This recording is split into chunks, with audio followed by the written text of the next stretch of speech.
তিনটা কাজ করলে আপনি আল্লাহর প্রিয় বান্দা হয়ে যেতে পারবেন। সূর্য, সাগর, মাটি, এই তিনটার মতো হন। সূর্য যেরকম আলো দেওয়ার সময় আপন পর দেখে না, আপনার মনকেও সেভাবে আপনি উন্মুক্ত করে দেন। দয়াকে, মায়াকে, ভালোবাসাকে উন্মুক্ত করে সবাইকে দেন, সবাইকে দেন, সবাইকে দেন।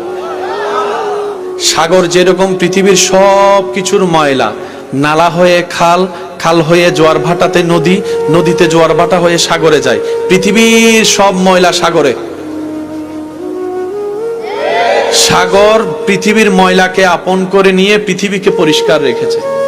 আপনিও ঠিক তেমনি ভাবে সবার কষ্ট দুঃখ অন্তর নিয়ে সবাইকে হাসিতে রাখেন।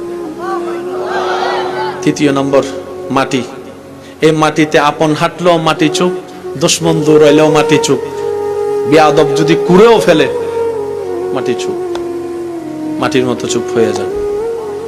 বিজয় কিভাবে আসবে আপনি কল্পনাও করতে পারবেন না। আল্লাহ কেন দেয় এরকম জানেন? আল্লাহ একটু পরীক্ষা করে দেখে বান্দা কি দুনিয়াতে ভেঙে যায় নাকি আমার দিকে তাকায় থাকে, আমি একটু দেখি।